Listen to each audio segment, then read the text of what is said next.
नमस्कार दोस्तों, दिग्विजय शर्मा एकेडमी में आपका स्वागत है। आज हम AES PRT का मॉक टेस्ट देने वाले हैं। ये 7th मॉक टेस्ट होने वाला है, तो स्टार्ट करते हैं। तो पहले इंग्लिश के क्वेश्चन स्टार्ट है। यहाँ पे अपोजिट मीनिंग बताना है फैक्ट का। तो फैक्ट का फिक्शन होता है। फैक्ट मतलब जो सच है, ट्रुथ है। तो यहाँ फिक्शन नहीं फ्रिक्शन दे रखा है, इसलिए ये मत लगा दीजिएगा गलती से। इसका करेक्ट आंसर है option D, lie. He dash for 5 years, तो फिल इन द ब्लैंक करना है ये। He has been sleeping for 5 years, must had been sleeping for 5 years, was sleeping, had slept। तो इसका करेक्ट आंसर है option A है, He has been sleeping for 5 years। Orthodox का हमें को क्या बताना है, यहाँ पे मीनिंग बताना है इसका, ठीक है। वर्ड बेस्ट डिस्क्राइब क्या करेगा इसे, ठीक है। तो one who flaunts established opinions, one who has no opinions of one's own, one who holds established opinions, या one who is self opinionated. तो देखिए ऑर्थोडॉक्स होते हैं जो पुरानी परंपरा को मानते हैं, ठीक है। उनके दिमाग में जो चीज आ गई, ठीक है, पुराने जमाने से जो चले आ रहे हैं उन्हीं परंपराओं को मानते हैं जो पहले माना जाता था। तो यहाँ पर दो ऑप्शन देख रहे हैं, one who flaunts established opinion या one who holds established opinions. तो पहले जो एस्टैब्लिश्ड ओपिनियन हो चुके हैं उन्हीं को जो होल्ड करता है, उन्हीं को मानता है, उनका दिखावा नहीं करता है, ठीक है। तो इसका ऑप्शन सी करेक्ट होगा, one who holds established opinions. No sooner did the police arrived than the robbers made good their escape। तो no sooner did the police arrive, इसको हमें करेक्ट करना है। तो यहाँ पर देखिए did के बाद जो वर्ब होगी या arrived नहीं होगी, या arrive आएगी यहाँ पे। तो इसीलिए option no sooner did the police arrive, ये ऑप्शन बी इसका करेक्ट आंसर हो जाएगा। by fits and start, इस इडियम का वो बताना है मीनिंग। तो बाय फिट्स एंड स्टार्ट्स का मतलब होता है इररेगुलरली, बार बार स्टार्ट स्टॉप करना, ठीक है। His performance in the office is quite superficial. तो सुपरफिशियल का हमको मीनिंग बताना है। तो सुपरफिशियल होता है दिखावटी, ठीक है। तो यहाँ ऑप्शन में से एक्सीलेंट, शैलो, एक्सेसिव, अननेचुरल दे रखे हैं। आंसर इसका शैलो हो जाएगा। It is high time that we send the answer to this query. इसमें हमें एरर बताना है, कौन से पार्ट में है, ABCD। तो देखिए इट्स हाई टाइम जब होता है तो उसके बाद दैट लगाने की जरूरत नहीं होती है, it's high time we send आ जाएगा। तो दैट जो है ये वाला हमारा गलत है, तो पार्ट बी में एरर है। She crawled forward inch by inch. तो इंच बाय इंच आगे बढ़ने का मतलब क्या होता है, slowly and carefully, slowly and carelessly, Leslie but carefully, quickly but carefully. तो इंच बाय इंच ये तो समझ आ रहा है, क्रॉल कर रहे हैं तो क्या स्लोली जाएंगे, तो स्लोली एंड केयरलेसली नहीं होगा, स्लोली एंड केयरफुली होगा। ऑप्शन डी आंसर है। Who can say who will turn up next. तो टर्न अप का मतलब क्या होगा, तो देखिए इस तरह क्वेश्चन में आप इसको फिल इन द ब्लैंक की तरह कर सकते हैं। Who will turn up next का क्या मतलब था, who will withdraw next, who will win next, या हु विल अराइव नेक्स्ट, या हु विल डिपार्ट नेक्स्ट। तो टर्न अप मतलब आना होता है, ठीक है। इसका मतलब होता है आना, अराइव करना।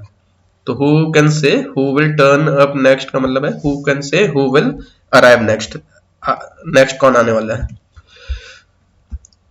Choose the word similar. Similar meaning वाला वर्ड हमें बताना है। तो फ्रॉथ का मीनिंग क्या होता है, तो फ्रॉथ क्या होता है, झाग होता है, ठीक है। जैसे कॉफी वगैरह, कॉफी होती है उसके ऊपर झाग होता है, तो उसी तरह से सिमिलर वर्ड इसका फोम होता है। फोमिंग फेस वॉश बोला जाता है, ठीक है। तो जो झाग पैदा करता है फेस वॉश, उसे फोमिंग फेस वॉश कहते हैं। तो फ्रॉथ और फोम ये दोनों का मतलब ही झाग होता है, ठीक है। Choose the correct option, fill in the blank करना। He rules dash a vast empire. तो इसका करेक्ट हो जाएगा, he rules over a vast empire. We dash Rani and Shyam for many years.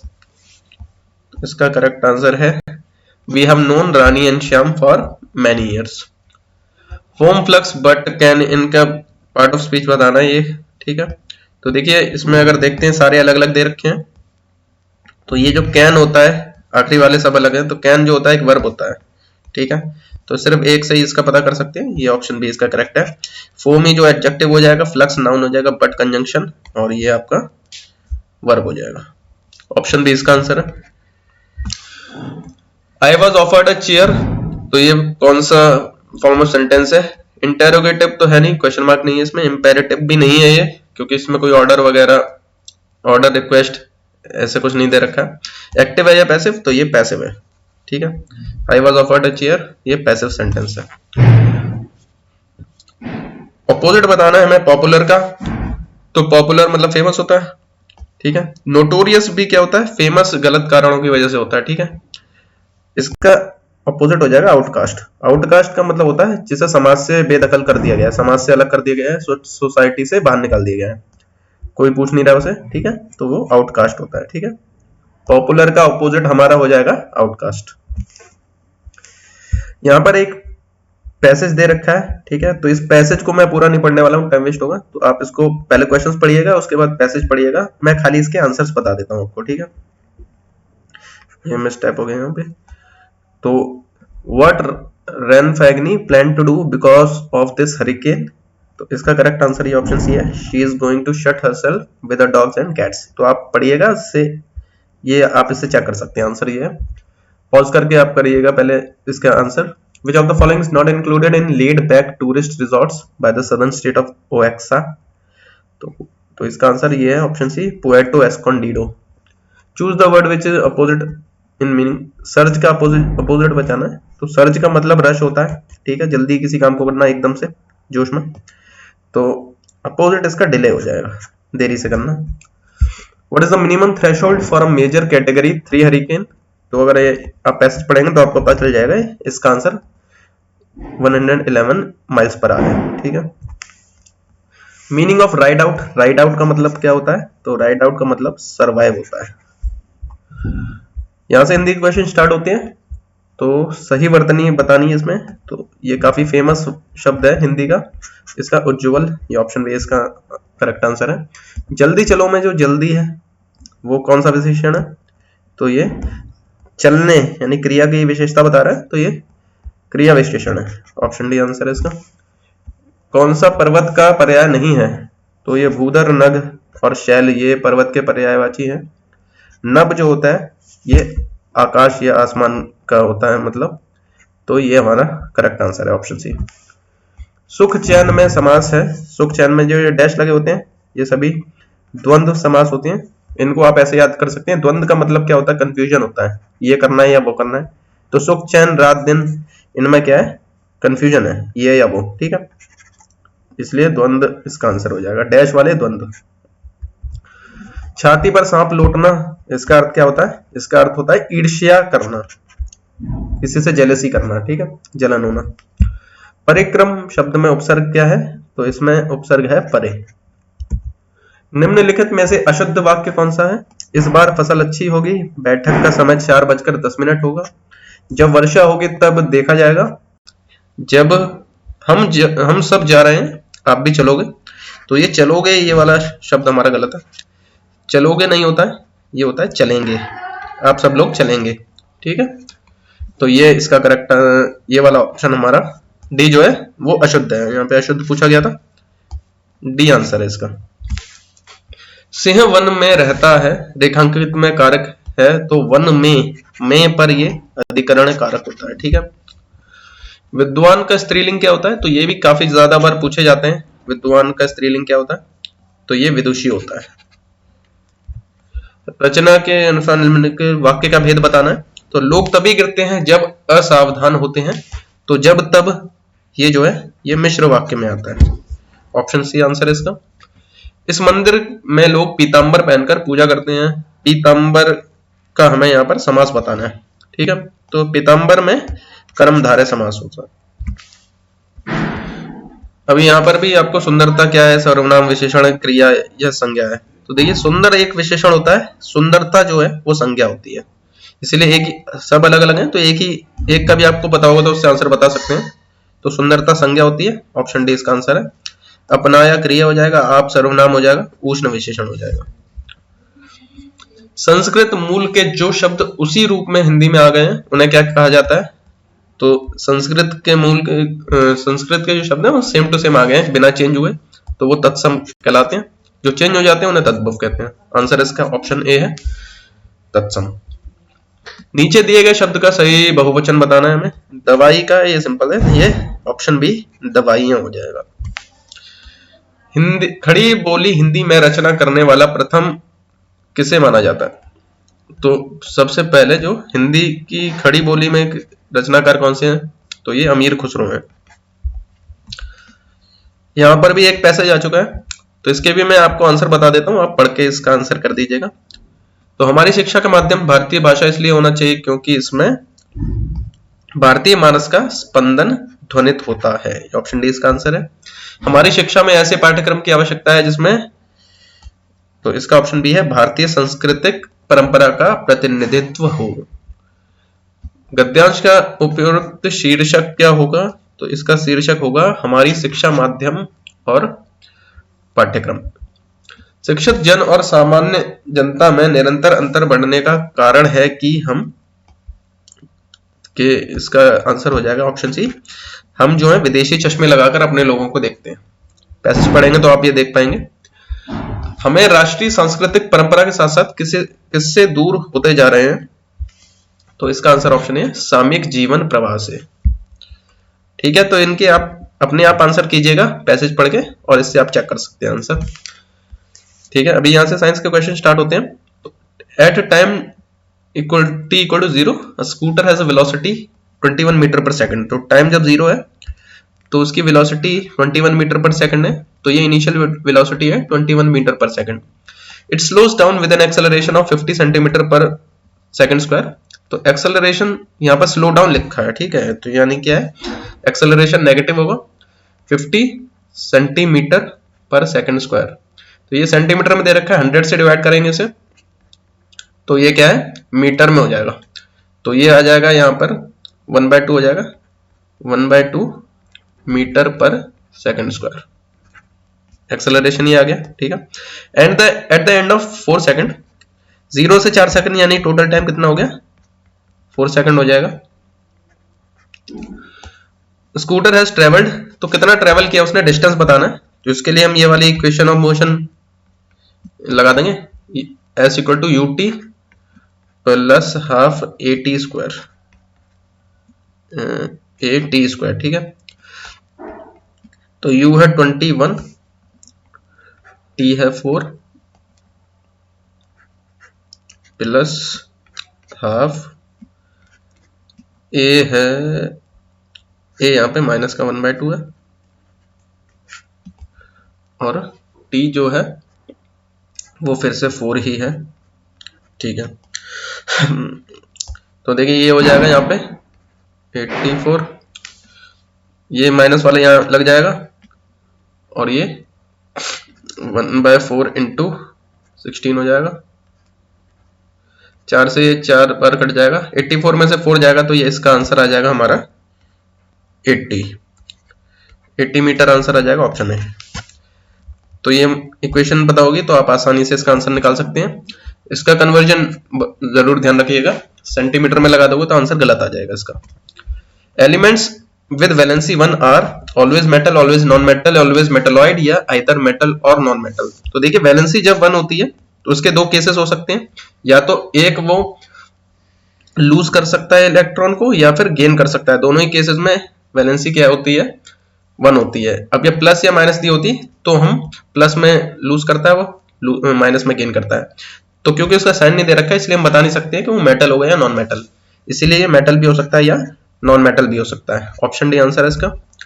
Which compound is saturated acyclic hydrocarbon, ठीक है। तो देखिए saturated का मतलब होता है सिंगल बॉन्ड होता है जिसमें, ठीक है। तो सिंगल बॉन्ड वाले ये ब्यूटेन है, बेंजीन नहीं होता। बेंजीन का क्या होता है, ऐसे बनता है ये, ऑल्टरनेटिव डबल बॉन्ड होता है इसमें, ठीक है। एक सिंगल बॉन्ड एक डबल बॉन्ड, ठीक है। तो इसमें डबल बॉन्ड होता है, ये सैचुरेटेड नहीं होगा। साइक्लोहेक्सेन में होता है सिंगल बॉन्ड, ये हो जाएगा। इथीन जो है इसमें भी एक डबल बॉन्ड होता है, इसीलिए ई आ रहा है नाम में। तो ये दो आ गए। अभी आगे क्या कहा गया है, ए साइक्लिक। तो देखिए साइक्लिक वो होता है जो पूरी ऐसे साइकिल बनाता है, तो साइक्लोहेक्सेन जो है वो साइकिल बनाएगा, इसको ये ऐसे बनेगा इसका स्ट्रक्चर। लेकिन ब्यूटेन जो है वो एक चेन बनाएगा, वो चेन बनाएगा आपका, या ब्रांच बना सकता है, लेकिन साइकिल नहीं बनाएगा ऐसा, ठीक है। तो हमें ए साइक्लिक चाहिए, सैचुरेटेड और ए साइक्लिक इनमें से कौन सा है, तो ये साइक्लिक होने की वजह से, ए साइक्लिक होने की वजह से ये भी कट गया, आंसर बचता है हमारा butane. An object covers two consecutive equal distances with speeds u and v। तो एक कोई डिस्टेंस मान लीजिए उसने यहां से यहां तक u स्पीड से चला फिर वापस आया v स्पीड से, तो इसका एवरेज क्या होता है? तो ये फॉर्मूला होता है सीधा सीधा 2uv upon u plus v। Average का, एवरेज स्पीड का ये फॉर्मूला है।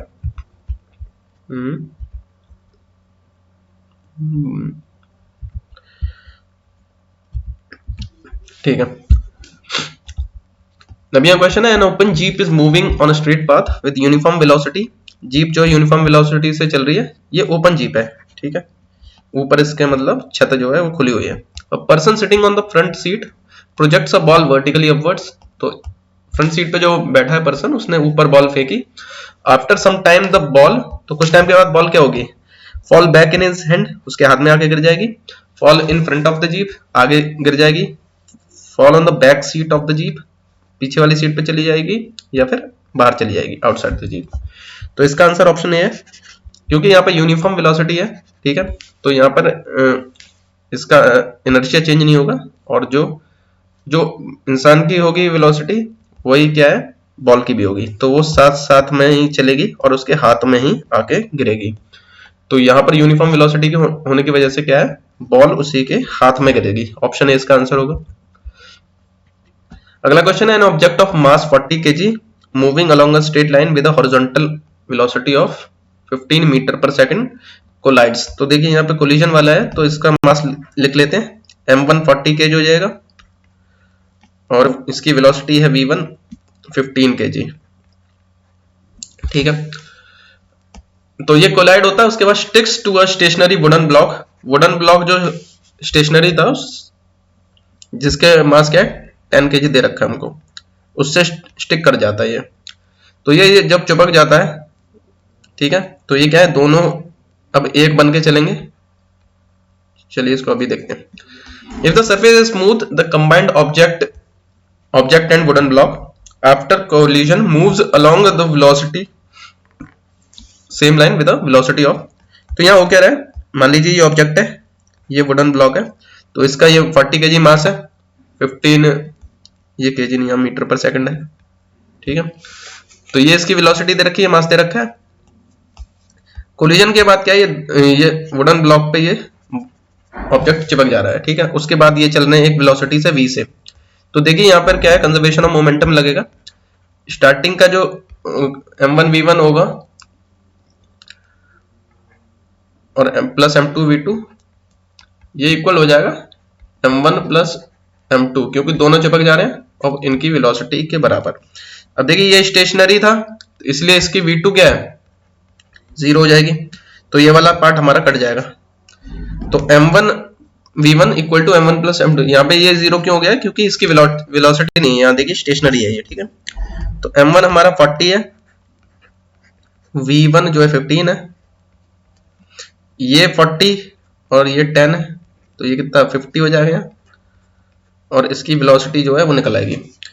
तो ये 0 से ये 0 कट जाएगा, ये 5 से ये 3 बार कट जाएगा, तो 4 3 12 मीटर पर सेकंड वेलोसिटी आ जाएगी। दोनों जो कंबाइन होकर जिस वेलोसिटी से चलेंगे, ठीक है, 12 metre per second. An object is covering distance indirectly proportional to the square of the time elapsed. तो देखिए डायरेक्टली प्रोपोर्शनल को ऐसे लिखते हैं, ये डिस्टेंस है, ये डायरेक्टली प्रोपोर्शनल दे रखा है स्क्वायर ऑफ टाइम के, स्क्वायर ऑफ टाइम के। What conclusion can be drawn, इससे क्या कंक्लूजन निकाल सकते हैं? तो देखिए ये इसके डायरेक्टली प्रोपोर्शनल जब होता है तो इसको ऐसे लिख सकते हैं, d equal to c t square. यहाँ पे c क्या है, कांस्टेंट है, तो d अपॉन टी का होल स्क्वायर, टी का स्क्वायर ये कांस्टेंट हो जाएगा, ये नीचे आ जाएगा इसके। तो d अपॉन टी जो, इसको अलग अलग लिख सकते हैं, ठीक है। तो ये कांस्टेंट, तो ये d अपॉन टी क्या होता है, डिस्टेंस अपॉन टाइम, ये वेलोसिटी होती है, स्पीड अपॉन टाइम, वो डिस्टेंस अपॉन टाइम। तो वेलोसिटी का टाइम से जब हम वेलोसिटी अपॉन टी ये कांस्टेंट, तो वेलोसिटी अपॉन टी क्या होता है, ये एक्सेलरेशन होता है, तो एक्सेलरेशन भी क्या हो जाएगा हमारा, कांस्टेंट हो जाएगा। तो ये डिस्टेंस अगर टाइम के स्क्वायर के प्रोपोर्शनल है, तो इससे क्या पता चलता है कि object is moving with zero acceleration, तो जीरो एक्सेलरेशन नहीं होगा, acceleration of the object is constant, ये ऑप्शन भी हो जाएगा इसका। यहाँ क्या किया हमने, कांस्टेंट के फॉर्म में लिखा, टी स्क्वायर नीचे लिया, डी अपॉन टी को वेलोसिटी लिखा और ये नीचे वाले टी से डिवाइड किया तो ये एक्सेलरेशन आ जाता है, ठीक है। तो एक्सेलरेशन यहाँ पे कांस्टेंट रहेगा। Which of the following chemical compound is also known as dry ice, तो ये सिंपल क्वेश्चन है। ड्राई आइस किसको कहते हैं, सॉलिड कार्बन डाइऑक्साइड को कहते हैं। इनमें से क्या एक रबी क्रॉप नहीं है, which one is not a rabi crop, तो मस्टर्ड, पीस और ये व्हीट रबी क्रॉप होते हैं, मेज नहीं होता, ये खरीफ क्रॉप है। Which food gives energy instantly, एकदम से एनर्जी कौन से फूड से मिलती है, food rich in carbohydrates, fat, vitamin या प्रोटीन्स, तो इसका आंसर कार्बोहाइड्रेट्स हो जाएगा। Foods rich in carbohydrates, carbohydrate वाले फूड हमें एनर्जी देते हैं। What second is the unit of, what second किसकी यूनिट होती है, एनर्जी, फोर्स, मोमेंटम, पावर, तो पावर की वॉट होती है, वॉट सेकंड होती है एनर्जी की, ठीक है। In human muscles which of the following produced after breakdown of glucose in the absence of oxygen, तो ग्लूकोज जब एब्सेंस ऑफ ऑक्सीजन में ब्रेकडाउन करता है तब लैक्टिक एसिड प्रोड्यूस होता है, ठीक है। An object of mass 10 kg is moving with a velocity of 5 metre per second, if the velocity of the object is triple the change in kinetic energy of the object is, तो change in kinetic energy यहाँ पर पूछा है, तो starting में kinetic energy क्या होगी वो निकाल लेते हैं, तो वो हाफ एम वी स्क्वायर इसका फॉर्मूला होता है, तो ये हो जाएगा हाफ एम दे रखा है 10 और वी दे रखा है 5, तो 5 का स्क्वायर,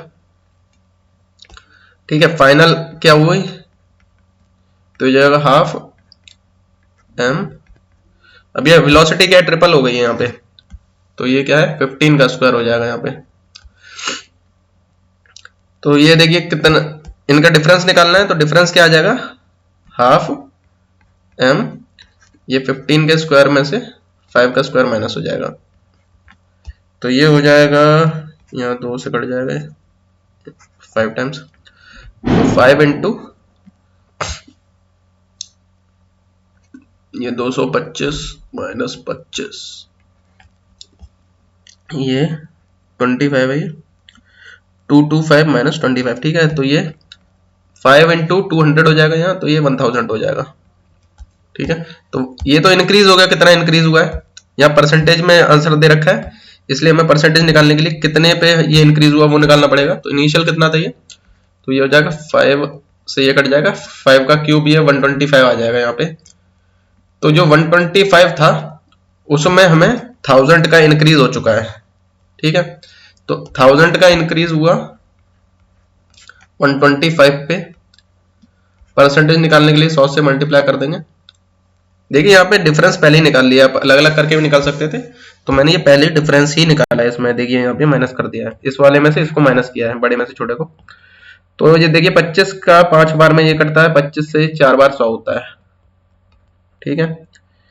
5 से ये कट जाएगा 200 बार, तो ये हो जाएगा 200 इंटू 4 800, तो 800% इंक्रीज हुआ है यहाँ पे, ठीक है। तो ये एक तरीके से मैथ्स का क्वेश्चन है, ठीक है।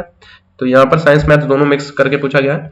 क्या किया हमने, पहले काइनेटिक एनर्जी इनिशियल निकाल ली 125 आई, जो फाइनल है वो इससे आएगी, तो इसे निकालने का पॉइंट नहीं है क्योंकि हमें डिफरेंस पूछा है, यहाँ पे हमने डिफरेंस ही निकाल लिया है। इस वाले में से इस वाले को माइनस किया है, तो ये आया 1000 आया, तो ये इंक्रीज हुआ 1000 कितने पे हुआ 125 पे, तो वो परसेंटेज निकाल लिया।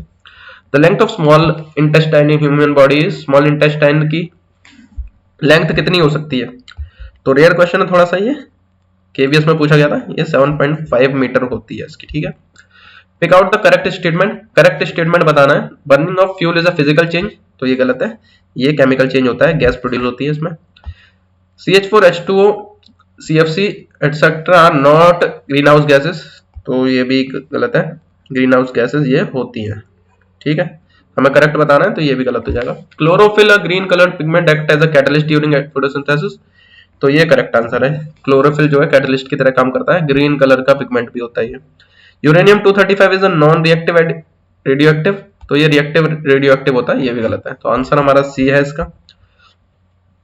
Consider the following statement of lever of third order, third order lever का, तो देखिए थर्ड ऑर्डर लीवर में ऐसे याद करते हैं FLE से। तो ये फर्स्ट ऑर्डर है, उसके बीच में फलक्रम होता है, दूसरे ऑर्डर में लीवर लोड, और तीसरे में E यानी एफर्ट। तो ये थर्ड ऑर्डर वाला होगा वो ऐसे होगा, फलक्रम इधर इधर या इधर हो सकता है, लेकिन बीच में क्या रहेगा, एफर्ट रहेगा। ठीक है, तो अभी देखते हैं in this levers the effort is in between the fulcrum and load. तो ये करेक्ट है, ये तो बीच में होता ही है। ठीक है, mechanical advantage of this kind of lever is more than one. तो ये गलत है, mechanical advantage less than one होता है। अब मैकेनिकल एडवांटेज कैसे निकालते हैं, ये देखिए फलक्रम से एफर्ट तक का जो लोड होता है, जो डिस्टेंस होती है, उसे एफर्ट आर्म बोलते हैं, और फलक्रम से लोड तक का जो डिस्टेंस होता है उसे लोड आर्म बोलते हैं। तो effort arm upon load arm, इसके रेशियो को मैकेनिकल एडवांटेज कहा जाता है। अब यहां पे सीधी सी बात है, फलक्रम एफर्ट क्योंकि बीच में लग रहा है, तो एफर्ट से फलक्रम तक का जो डिस्टेंस होगा कम होगा और नीचे वाला ज्यादा होगा। ठीक है, तो ये वाला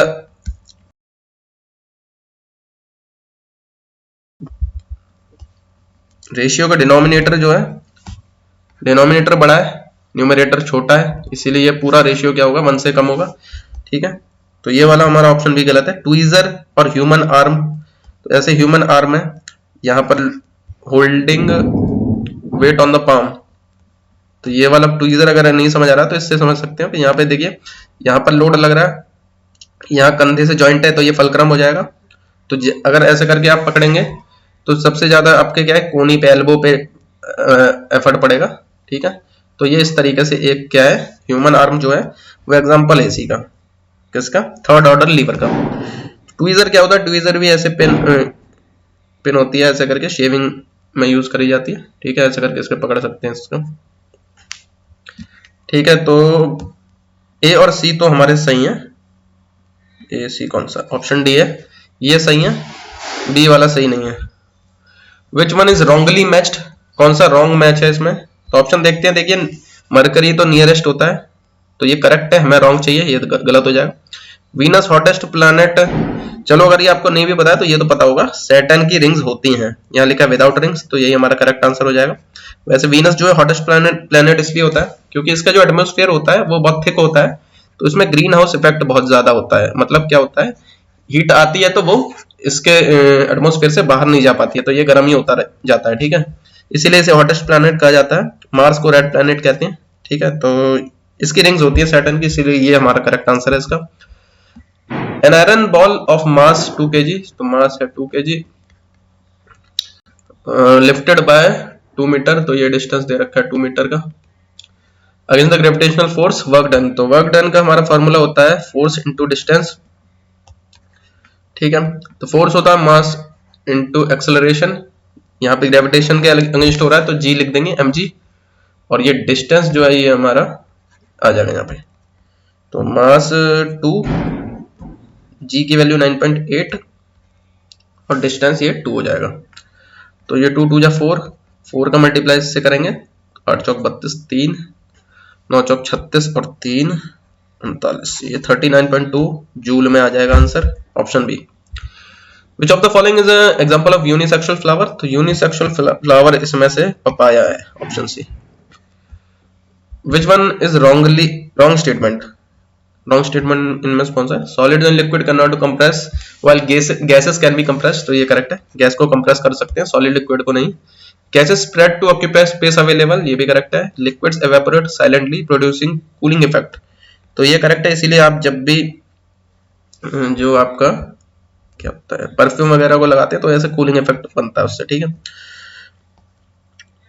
द मास ऑफ, ये आपका मटका वगैरह होता है उसमें भी ये काम करता है। ठीक है, mass of 0.5 mole of nitrogen gas and 0.5 mole of nitrogen atom are 28 gram and 14 gram respectively, तो देखिए ये गलत है। यहाँ पे 0.5 नाइट्रोजन गैस का मास कितना होता है 14, तो ये 28 हो जाता है।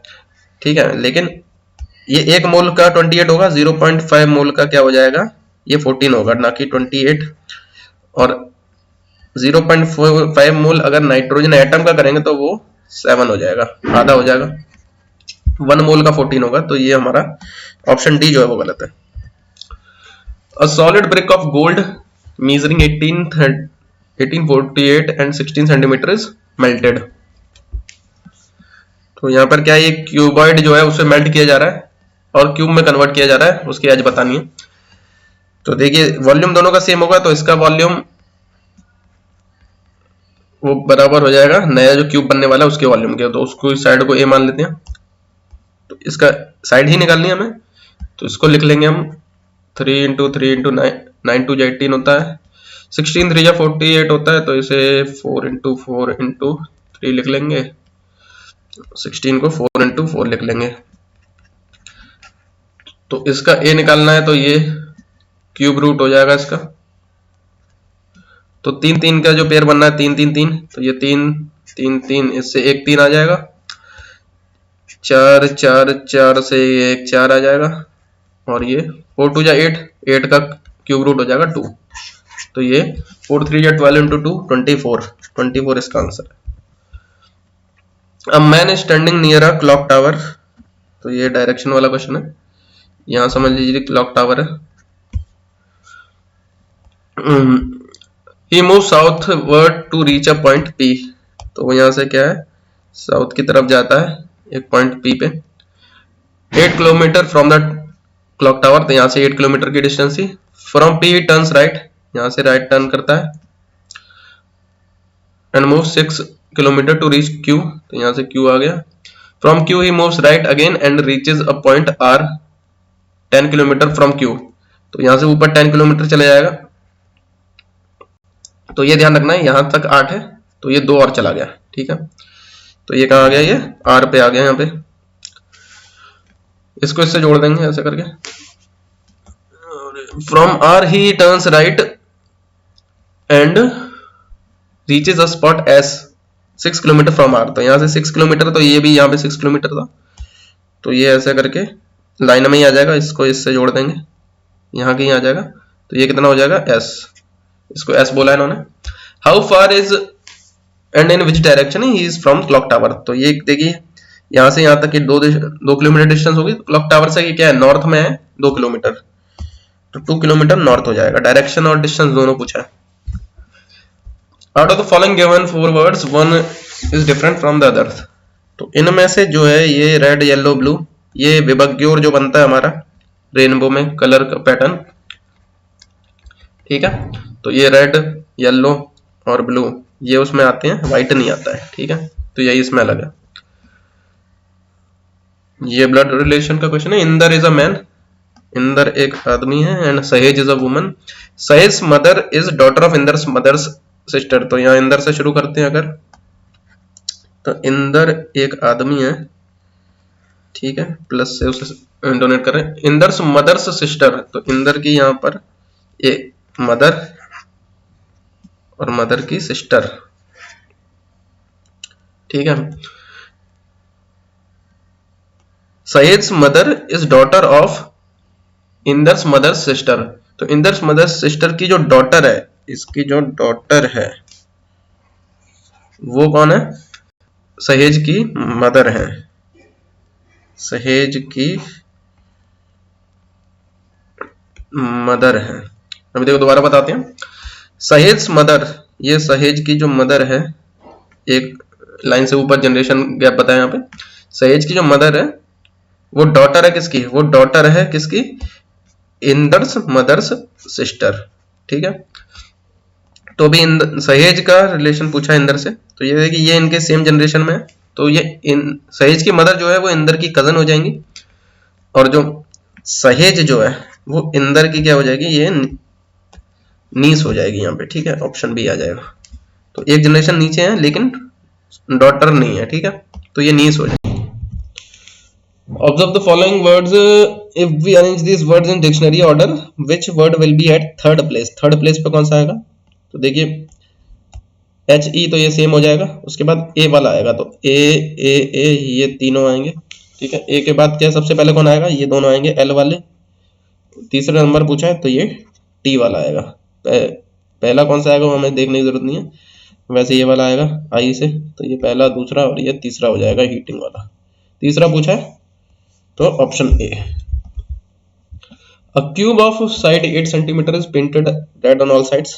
तो क्यूब है 8 सेंटीमीटर साइड का, जो सब तरफ पेंट कर दिया उसको। It is then cut into smaller cubes each of side 2 centimetre. तो छोटे छोटे क्यूब्स में काटा गया है 2 सेंटीमीटर के। तो कितने क्यूब ऐसे होंगे? How many of this cube of smaller cube have one और मोर साइड्स पेंटेड। एक या एक से ज्यादा साइड कितनी पेंट होंगी? तो ये देखिए काफी बार ये पूछा गया क्वेश्चन, काफी इंपॉर्टेंट है।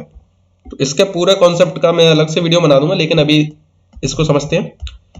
तो देखिए इसका फॉर्मूला आता है टोटल नंबर ऑफ क्यूब्स का। अगर बड़ा क्यूब पेंट किया गया है, उसको काटा गया है, तो टोटल नंबर ऑफ क्यूब्स का फॉर्मूला चलता है, ये होता है n क्यूब। ये n क्या होता है? बड़े वाले का छोटे वाले क्यूब का रेशियो निकालते हैं। तो इसका रेशियो आ जाएगा 8/2, तो ये 4 आ जाएगा। ठीक है, तो यहां पर टोटल नंबर ऑफ क्यूब हो जाएंगे 4 क्यूब, यानी कि 64। अब यहां पूछा है एक या एक से ज्यादा। तो एक या एक से ज्यादा निकालने हैं, तो हम टोटल में से अगर जीरो वाले, जीरो साइड्स पेंट हो रखा हो, ऐसे क्यूब जिनकी जीरो साइड पेंट, उनको अगर माइनस कर देता हूं इसमें से, टोटल में से, तो एक या उससे ज्यादा वाले आ जाएंगे। ठीक है, तो जीरो साइड पेंट वाला फॉर्मूला इसका आता है n-2 का होल क्यूब। ठीक है, तो n है यहां पर 4, 4-2 का होल क्यूब, तो ये हो जाएगा 2 का क्यूब यानी कि 8। तो 64 में से 8 माइनस करेंगे तो ये हो जाएगा 56। तो इसका आंसर 56 है। तो देखिए यहां पर क्या किया हमने, यहां पूछा है एक या उससे ज्यादा। तो आप दो तरीके से कर सकते हैं, एक वाला, दो वाला और तीन वाला को अलग अलग ऐड कर सकते हैं, उनके भी फॉर्मूले होते हैं। या फिर हमने क्या किया, जीरो वाले में से, जीरो वाले टोटल में से जीरो वाले को माइनस कर दिया, तो यही वाले आएंगे। ठीक है, तो इनको अलग से निकाल के फिर ऐड करना, या फिर टोटल में से जीरो वालों को माइनस कर देना, बात एक है। ठीक है, तो ये इसका आंसर हो जाएगा 56 आएगा इसका आंसर। इसमें ये फॉर्मूले होते हैं, तो इनको मैं अलग से एक वीडियो में बताऊंगा, कंफ्यूजन होता है इसमें बहुत ज्यादा। ठीक है, अभी इसका आंसर 56 है। यहां पर ये कोड दे रखा है, तो यहां पर क्या है, प्रिंसेस का कोड दे रखा है ECINRPTU।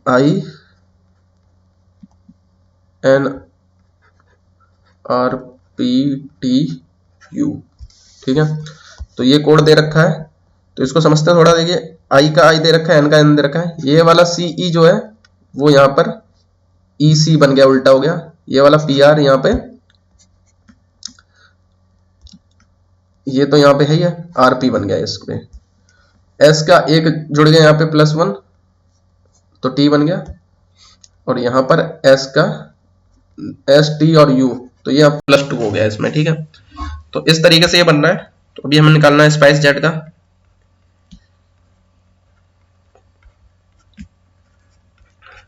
तो देखिए ये वाले तो यहाँ पे सेम ही आ जाएगा। यहाँ EJ है तो ये आ जाएगा यहाँ पे JE, यहाँ SP है तो ये हो जाएगा यहाँ PS, E के बाद F, T के बाद S और फिर ST, अच्छा T के बाद U और +V। यहाँ पे +1 किया तो F आएगा, यहाँ +2 करेंगे तो V आएगा। तो ये JEICPSFV, ये ऑप्शन डी हो जाएगा इसका। 2, 7, 28, 63, 126।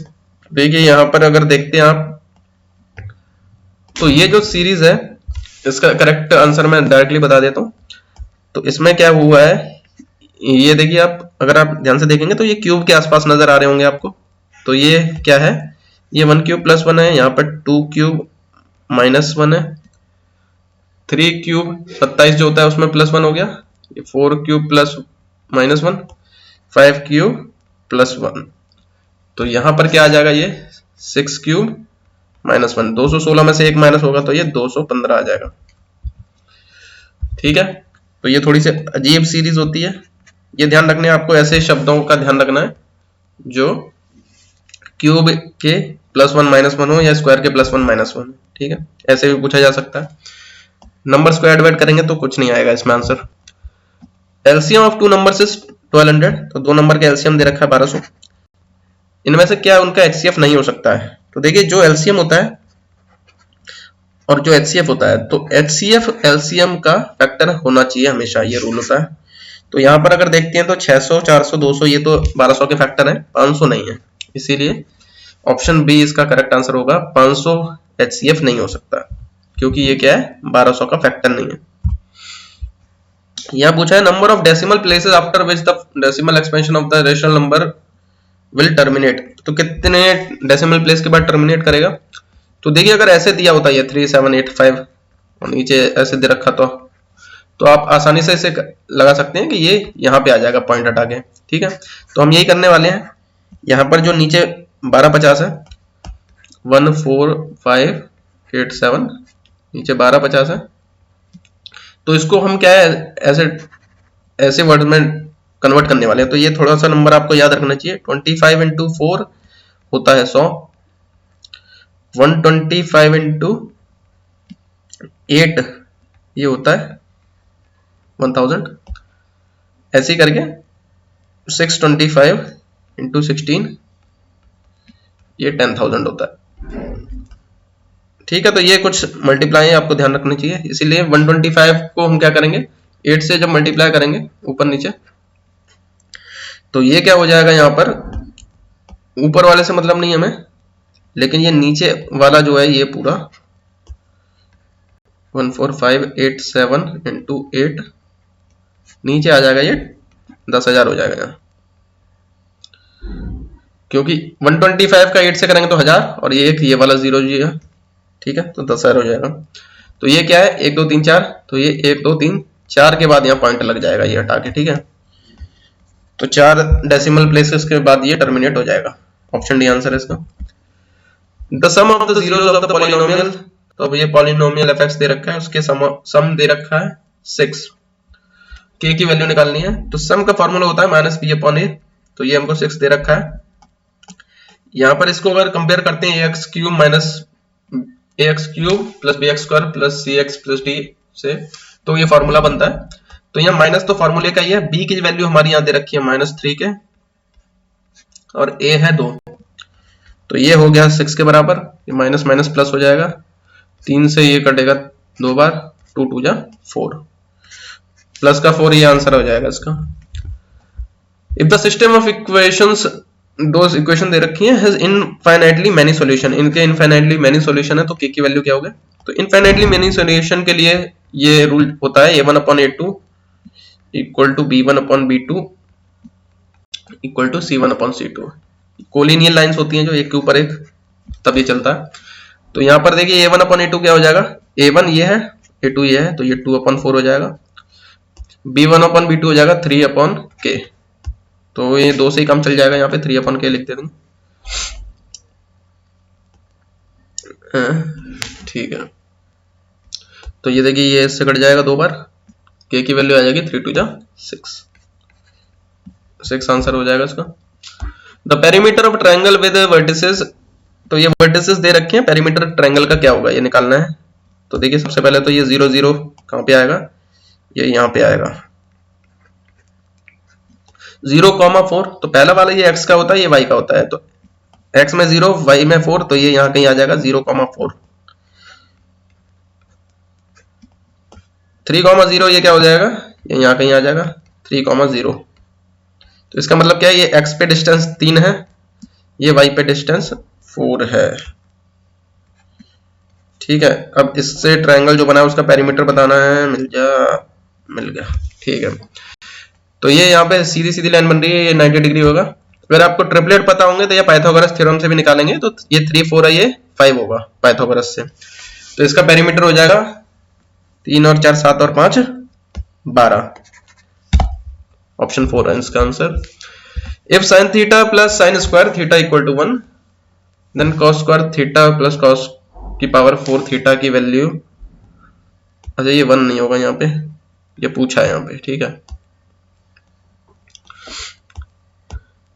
sin theta plus sin square theta, इसकी वैल्यू निकालनी है, अच्छा ये दिया हुआ है, तो इसको लिख लेंगे। तो sin थीटा हो जाएगा 1 माइनस sin स्क्वायर थीटा तो 1 माइनस साइन स्क्वायर थीटा, ये कॉस स्क्वायर थीटा होता है। तो साइन थीटा की वैल्यू यहां से आ गई हमारी कॉस स्क्वायर थीटा। तो कॉस स्क्वायर थीटा की जगह क्या लिख सकते हैं यहाँ जो पूछा है क्वेश्चन में, साइन थीटा, और कॉस की पावर 4 थीटा क्या हो जाएगी, ये साइन स्क्वायर थीटा हो जाएगी। क्यों? क्योंकि दोनों तरफ स्क्वायर करेंगे तो इधर साइन स्क्वायर थीटा हो जाएगा और ये कॉस का पावर 4 हो जाएगा। ठीक है, तो cos square theta sine theta है तो कॉस की पावर 4 हो जाएगी ये। अब इस मतलब क्या हुआ, क्वेश्चन ये हमें ये निकालना है, तो ये तो बता ही रखा था हमने, sine theta plus sine square theta की वैल्यू क्या है, तो 1 थी, तो इसका आंसर 1 हो जाएगा यहाँ पे। द रेशियो, तो जो बता रखा था वही पूछ रखा था। ठीक है, बस इसको थोड़ा सा पता लगाना था कि पूछा क्या है। The ratio of the length of a rod and shadow is 1 ratio √3। तो देखिए लेंथ ऑफ रॉड ये इस परपेंडिकुलर से दिखाएंगे, ये 90 डिग्री है, और शैडो इधर आएगी तो ये √3 हो जाएगा। एंगल ऑफ एलिवेशन क्या होता है, तो ये मान लेते हैं थीटा, तो यहाँ अगर tan थीटा लगाते हैं तो ये होता है परपेंडिकुलर अपॉन बेस, तो ये 1/√3 दे रखा है। ठीक है, tan थीटा की वैल्यू क्या आ रही है 1/√3, तो ये होता है tan 30।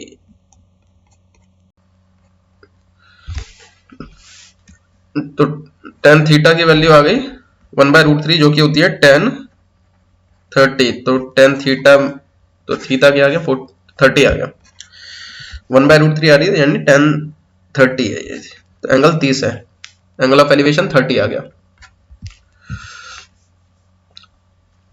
Which of the following is correct, तो इनमें से कौन सा करेक्ट है, तो ये आपको ये फॉर्मूला काफी बार पूछा जाता है, ये ध्यान रखना है। तो इसको कैसे याद रखना है, ऐसे याद रख सकते हैं, पहले लिखेंगे मीडियन मीन मोड। ठीक है, यहां लिखेंगे 3, 2, 1। अब ये क्योंकि बड़ा है तो इसे 2 की जरूरत नहीं है, मीडियन 1 से ही काम चल जाएगा, क्योंकि यहाँ 3 लगा दिया है, बीच में लगा दिया प्लस, और मीडियन के एंड n से हो रहा है, यहाँ भी 4 वर्ड है, 4 वर्ड है, यहाँ 1 2 3 4 6 वर्ड है, तो इसलिए यहाँ पे मीडियन अकेला हो गया, मीन मोड अलग अलग हो गए। ठीक है, अब यहाँ ध्यान ये रखना है 3 to 1, median mean mode 3 to 1 ऐसा करके याद कर लेना है। तो 3 मीडियन, ये वाला -2 जब उधर जाएगा तब ये प्लस का 2 मीन और 1 मोड हो जाएगा, तो ये आंसर इसका 3 है। तो ये अगर याद होगा तो ऑप्शन में से आराम से निकाले जा सकते हैं ये। ठीक है, आंसर है ये तीसरा वाला। The first and last term of an AP are 1 and 11. If the sum of its terms is 36, then number of terms. तो sum of terms का फॉर्मूला होता है n/2। फर्स्ट और लास्ट टर्म दे रखी हो तो a प्लस l हो जाता है ये। ठीक है, वैसे अलग होता है। तो यहां पर सम ऑफ टर्म्स हमें दे रखी है 36, नंबर ऑफ टर्म्स निकालनी है, फर्स्ट 1 और ये 11 लास्ट वाली, तो ये 12 हो जाएगी। तो ये पूरा 12 से क्या है 3 बार में कट जाएगा, और 3 2 6 आंसर। फॉर्मूला अगर पता होगा तो ये बहुत जल्दी निकाल सकते हैं इसका answer. The sides of 2 similar triangles are in the ratio 4:9। Sides का रेशियो दे रखा है, तो साइड्स का रेशियो, साइड्स के रेशियो का जब स्क्वायर करा जाता है तो वो एरिया का रेशियो बन जाता है। कब? जब ये बात 2 सिमिलर ट्रायंगल्स की हो रही हो। तो साइड्स का रेशियो 4:9 है, तो इसका स्क्वायर करेंगे तो ये हो जाएगा 4 का स्क्वायर 16, 9 का 81। तो एरिया का स्क्वायर A1/A2 हो जाएगा 16:81, ये ऑप्शन 4। द एक्सप्रेशन इज, तो इस एक्सप्रेशन को सॉल्व अगर करते हैं तो a प्लस बी a-b है, तो 2 का स्क्वायर माइनस √3 का स्क्वायर, तो ये हो जाएगा 4 - 3 यानी कि 1। तो 1 क्या होता है, 1 एक रेशनल नंबर भी होता है, नेचुरल नंबर भी होता है और इंटीजर भी होता है, तो ये ऑल ऑफ द अबव हो जाएगा। The area of triangle found by the lines, तो यहां पर भाई ठीक है, ये ग्राफ समझ लीजिएगा, ये सीधे सीधे से बन गया। ठीक है, तो y इक्वल टू एक्स जो होती है वो लाइन ऐसे करके जाती है कुछ भाई, ठीक है। इस लाइन पे क्या है, y और x की वैल्यू सेम रहती है, ये वाला कुछ नहीं है, ये है मेन लाइन, ठीक है। तो ये x है, यहाँ y है। x इक्वल टू 6 लाइन कैसे जाएगी, ऐसे जाएगी, x की वैल्यू y के पैरेलल होगी। तो ये क्या है, यहां से यहां तक डिस्टेंस 6 है। अब क्योंकि ये इस लाइन पर टच हो रही है, तो इस पे जो ये पॉइंट है यहाँ पर y की वैल्यू भी क्या है 6 होगी, क्योंकि ये वाली जो लाइन है यहाँ पर x और y की वैल्यू सेम रहती है। तो ये वाली लाइन कौन सी है, x इक्वल टू 6 है, ये वाली y इक्वल टू x है, और ये वाली जो लाइन है ये हमारी है y equal to 0। y equal to 0 ये वाली x एक्सेस वाली लाइन होती है, x इक्वल टू 0 ये y एक्सेस वाली लाइन होती है। तो ये जो ट्रायंगल बना है इसका हमको क्या निकालना है, एरिया निकालना है। तो ये 90 डिग्री बन जाएगा यहाँ पे। तो अब ये सिंपल हो गया, half base into height, base भी 6, हाइट भी 6, तो ये 3 बार कट जाएगा, 6 3 18, 18 स्क्वायर यूनिट्स इसका आंसर हो जाएगा, ठीक है। तो the infamous Rowlatt Act was passed by the Imperial Legislative Council in, तो रोलेट एक्ट कब पास हुआ था, ये 1919 में हुआ था। इसी के खिलाफ क्या आंदोलन चल रहा था, जलियांवाला बाग में, ठीक है। तो ये वही वाला रोलेट एक्ट है। Which sea has separated the continents of Asia and Africa, Asia Africa को किस सी ने सेपरेट किया है, तो ये है Red Sea. Which article of Indian Constitution declares India as a union of states, तो इंडिया स्टेट्स का यूनियन है, ये कौन सा आर्टिकल कहता है, तो ये आर्टिकल फर्स्ट कहता है। Which of the following organization estimates the national income of India, तो नेशनल इनकम ऑफ इंडिया कौन सी ऑर्गेनाइजेशन कैलकुलेट करती है, National Income Committee, Central Statistical Organisation, Planning Commission या रिजर्व बैंक ऑफ इंडिया, तो इसका आंसर है ये दूसरा option, Central Statistical Organisation. According to census 2011 dash has the highest literacy rate, तो ये इजी है, केरल का सबसे ज्यादा लिटरेसी रेट है। विच cities international airport is renamed after शहीद भगत सिंह, तो किस सिटी का इंटरनेशनल एयरपोर्ट को शहीद भगत सिंह के नाम पर रखा गया है उसका नाम, तो वो चंडीगढ़ का इंटरनेशनल एयरपोर्ट है। 49th chief justice of India कौन है, तो ये है U Lalit, justice U Lalit, option A. Which musician also known as Sangeet Gyani के नाम से जाने जाते हैं, जो उनको राज्यसभा में नॉमिनेट किया गया है, तो उनका नाम क्या है, तो इनका नाम है Ilaiyaraaja, option A. For controlling tobacco consumption which Indian state was awarded World No Tobacco Day award 2022 by WHO ने किस स्टेट को World No Tobacco Day award दिया, तो ये ऑप्शन सी झारखंड है इसका आंसर, ठीक है। Who is the new chairperson of CBSE के चेयरपर्सन कौन है, कि नए चेयरपर्सन कौन है, तो ये है निधि छिब्बर, ऑप्शन डी आंसर है इसका। Which philosophy of education condemns the enforced discipline and advocates social discipline based on child interest, तो ये कौन सी फिलॉसफी है जिसके अकॉर्डिंग जो कंडेम करती है एनफोर्स डिसिप्लिन, मतलब डिसिप्लिन को फोर्स किया जाए, इसको वो कंडेम करते हैं, वो मना करते हैं, और एडवोकेट करते हैं, मतलब इसको सही मानते हैं, social discipline based on child's interest, child के इंटरेस्ट के हिसाब से उसको डिसिप्लिन देना चाहिए। तो ये है हमारी फिलॉसफी प्रैग्मेटिज्म ये प्रैक्टिकल, कोई प्रैग्मेटिक बंदा है उसको प्रैक्टिकल बंदा भी कहते हैं, ठीक है। तो ये प्रैक्टिकल थ्योरी पे बिलीव करते हैं, पहले की से जो चली आ रही हैं बातें उन पे नहीं, ठीक है। तो यहाँ पर सोशल डिसिप्लिन को कौन एडवोकेट करेगा, प्रैग्मेटिज्म, ठीक है, फिलॉसफी है pragmatism. If the following is done as order, identify the correct sequences in Bloom's taxonomy, तो ब्लूम्स टैक्सोनॉमी, तो ब्लूम की टैक्सोनॉमी में ऑर्डर्स का बताना है। तो सबसे पहले तो नॉलेज आता है, ठीक है, तो नॉलेज आता है तो ए हो जाएगा सबसे पहले, उसके बाद ये कॉम्प्रिहेंशन आता है, उसके बाद एनालिसिस नहीं आता है, ये एप्लीकेशन आता है, ठीक है, तो ये सी हो जाएगा, नॉलेज कॉम्प्रिहेंशन एप्लीकेशन, उसके बाद एनालिसिस जो कि डी हो जाएगा, फिर सिंथेसिस, और फिर सिंथेसिस का सी नहीं है, ये एफ है, फिर एवेल्युएशन। तो नॉलेज, कॉम्प्रिहेंशन, एप्लीकेशन, एनालिसिस, ये ऑर्डर इनका याद रखना चाहिए आपको, सिंथेसिस और फिर इवेल्युएशन। तो यहाँ ऑप्शन देखते हैं ABCDFG, ऑप्शन 4 है, ये इसका आंसर है। Dash is largely used to change behaviors or habit formation that have some kind of natural internal response. तो हैबिट फॉर्मेशन से का जो बिहेवियर होता है, यूज टू चेंज बिहेवियर्स, तो किसी का हैबिट फॉर्मेशन को चेंज करना है, ऐसी हैबिट्स जो नेचुरल हैं, नेचुरल इंटरनल रिस्पॉन्स है जो, तो उसको क्या बोलते हैं, उसको बदलने के लिए किसका यूज किया जाता है, तो ये क्लासिकल कंडीशनिंग का यूज किया जाता है, पावलोव ने दी थी ये, ठीक है। तो यहाँ पर क्लासिकल कंडीशनिंग होगी ऐसी बिहेवियर या हैबिट फॉर्मेशन को चेंज करना जिस that have some kind of natural internal response, जिसका कोई इंटरनल नेचुरल रिस्पॉन्स है। Right to free and compulsory education presently placed as article 21A, ये हमको पता है 21A का क्या होता है, right to free and compulsory education है। तो आर्टिकल 45 का क्या मतलब है, तो ये काफी कंफ्यूजन रहता है इन दोनों में।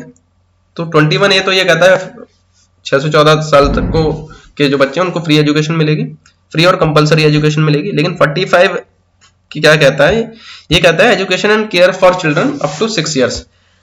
तो ये पेरेंट्स की ड्यूटी भी है कि वो 6 साल तक क्या है बच्चों का ध्यान रखें और उनकी एजुकेशन उन्हें मिली ये मेक श्योर करें, ठीक है। तो ये ऑप्शन ए है इसका। Objective test are not apt for, तो ये एप्ट का मतलब एप्रोप्रिएट होता है, ठीक है, शॉर्टकट होता है उसका। तो ऑब्जेक्टिव टेस्ट से हमें क्या क्या नहीं मिलता है, ठीक है। तो ऑब्जेक्टिव टेस्ट के हमें क्या है, नेगेटिव पॉइंट बताने। तो cost reduction, ease in construction, avoiding guess factor, ये सब तो इसके पॉजिटिव पॉइंट हैं। ऑब्जेक्टिव टेस्ट क्या होता है, एमसीक्यू वाला होता है, ऑप्शन वाला। तो इसमें हमें आइडियाज या organising, providing and organising ideas पता नहीं चलते हैं, हमारे पास आंसर पहले दिए होते हैं, 4 ऑप्शन उनमें से चुनना होता है। तो इसके जो क्वेश्चन होते हैं वो डाइवर्जेंट थिंकिंग पे बेस नहीं होते हैं, तो नए आइडियाज पता नहीं चल पाएंगे आपको, ठीक है। Main goal of home school relation is, तो होम और स्कूल का रिलेशन का मेन गोल क्या होता है, तो ये ऑप्शन ए है, fostering a good understanding between teacher and parents about children. Teachers और पेरेंट के बीच में अच्छी अंडरस्टैंडिंग बनाना ही इसका मेन गोल होता है, ठीक है। होमवर्क इश्यूज, ये को-करिकुलर एक्टिविटीज में पेरेंट का cooperation, recognising parents role in school matter, तो पेरेंट्स का स्कूल मैटर में कोई रोल ज्यादा नहीं रहता है, उनको क्या करना है, बच्चे और पेरेंट्स के बीच में अच्छी अंडरस्टैंडिंग बनानी है। As per RT Act 2009, how many teachers will be provided in school having class 1 to 5 and a total of 62 students? तो 62 स्टूडेंट्स हैं तो कितने होंगे टीचर्स, तो देखिए एक स्टूडेंट पे क्या है 30, एक टीचर जो है 30 स्टूडेंट्स के लिए रहेगा। तो 60 स्टूडेंट अगर रहते तो 2 टीचर होते, यहाँ ये 60 से इंक्रीज हो चुका है, इसलिए यहाँ पर क्या 3 टीचर्स रहेंगे। तो रूल के अकॉर्डिंग 3 टीचर्स होने चाहिए यहाँ पे। For a teacher in a primary school teaching including preparation, for a teacher in a primary school for teaching including preparation, what minimum number of working hours per week have been prescribed? तो minimum number of working hours per week कितने होंगे एक teacher के लिए, तो ये 45 होंगे, 45 hours per week। इसमें उनका प्रिपरेशन वाला जो टाइम है वो भी इंक्लूडेड होता है प्राइमरी स्कूल में, प्राइमरी के लिए ये, ठीक है। At which stage of development an individual faces the problem of vocational adjustment? तो vocational adjustment की प्रॉब्लम कब आती है, तो vocation का मतलब होता है आपका करियर से रिलेटेड, ठीक है। करियर से रिलेटेड आपको कंफ्यूजन होता है कि क्या करना चाहिए क्या नहीं करना चाहिए लाइफ में, तो ये कब होता है, ये एडोलेसेंस के टाइम पे होता है, ठीक है। चाइल्डहुड, इन्फेंसी या ओल्ड एज में नहीं होता है। एडोलेसेंस के टाइम पे हमारे दिमाग ये करता है कि हमें क्या करना चाहिए लाइफ में, ठीक है, किस करियर को चूज करना चाहिए, ये कंफ्यूजन रहता है। Naseema, a 5-year-old, is certain that rolling out a ball of clay into snake creates more clay। तो उन्होंने क्या बॉल को स्नेक बना दिया, ठीक है। तो ये नसीमा जो 5-year-old है उसका ये मानना है कि बॉल, ये बड़ी सी बॉल है, अगर इसको मैं क्ले ऐसा स्नेक बना दूंगा तो इसका क्या है, क्ले बढ़ जाएगी, ठीक है। तो इसकी क्या रीजनिंग है, ये किसके अंडर आती है? तो देखिए 5 ईयर ओल्ड है तो हाइपोथेटिकल डिडक्टिव रीजनिंग और ट्रांजिटिव इंटरफेरेंस तो ये आता ही नहीं है, एडोलेसेंस में आता ही है। एनिमिस्टिक थिंकिंग का मतलब होता है जब आप नॉन लिविंग थिंग को लिविंग मान लेते हो, जैसे डॉल से खेलते हैं, जो बच्चे डॉल से बातें करते हैं, इसको कहते हैं सेंट्रेशन। सेंट्रेशन होता है जब हम एक ही एस्पेक्ट पे ध्यान देते हैं, दूसरे एस्पेक्ट पे ध्यान नहीं देते हैं। यहाँ पर इन्होंने ये सोच लिया कि इसकी क्या है, इसकी लंबाई पहले इतनी थी, लंबाई बढ़ गई, उसके दिमाग ने ये तो सोच लिया, लेकिन ये नहीं सोचा कि इसकी जो विड्थ है वो भी तो कम हो गई, ठीक है। तो उन्होंने एक ही एस्पेक्ट पे ध्यान दिया, लेंथ वाले एस्पेक्ट पे, विड्थ वाले एस्पेक्ट पे ध्यान नहीं दिया, ठीक है। तो इसे सेंट्रेशन कहा जाता है, ठीक है। क्योंकि यहाँ तक लॉजिक अभी डेवलप नहीं होता है बच्चों में, इसीलिए क्या है, वो पूरी तरह से ये सोच नहीं पाते, एक ही एस्पेक्ट पे ध्यान देते हैं। तो ये हमारे मॉक टेस्ट का आखिरी क्वेश्चन था, 100th क्वेश्चन। हमारा मॉक टेस्ट यहीं खत्म होता है। अगर आपको वीडियो पसंद आया तो वीडियो को लाइक जरूर कीजिए। अगर आप एंड तक बने रहे, पूरा टेस्ट दिया आपने, तो आपका बहुत बहुत थैंक यू। आपके कितने क्वेश्चन सही हुए कमेंट सेक्शन में आप बता सकते हैं। आप और भी मॉक टेस्ट अगर देना चाहते हैं तो यहाँ पर मॉक टेस्ट की ये प्लेलिस्ट है, 7 मॉक टेस्ट हो चुके हैं। मॉक टेस्ट ज्यादा से ज्यादा दीजिए, जिससे कि आपको क्या है, आपको पता चलेगा आपकी प्रिपरेशन कैसी चल रही है, और आपको क्या टाइम मैनेजमेंट काफी अच्छी तरह से हो पाएगा, क्योंकि ये एग्जाम के अकॉर्डिंग ही है सारे, ठीक है। ना इनका लेवल बहुत ज्यादा हाई है, ना बहुत ज्यादा कम है, ठीक है। तो यहाँ पर आप ये मॉक टेस्ट दे सकते हैं। आप यहाँ पर इंग्लिश का हमने एक मैराथन वीडियो बनाया है। अगर इंग्लिश वाले में आपको प्रॉब्लम है सेक्शन में, तो इंग्लिश के सारे ग्रामर रूल्स हमने एक ही वीडियो में कंपाइल किए हैं, उस वीडियो को आप यहाँ पर देख सकते हैं। अगर ये आप पीपीटी पीडीएफ में डाउनलोड करना चाहते हैं इसकी पूरे मॉक टेस्ट की, तो दिग्विजय शर्मा एकेडमी के टेलीग्राम चैनल पर आपको मिल जाएगी। AES-PRT की क्लासेस के लिए दिग्विजय शर्मा एकेडमी को सब्सक्राइब जरूर कीजिए। मिलते हैं अगले वीडियो में।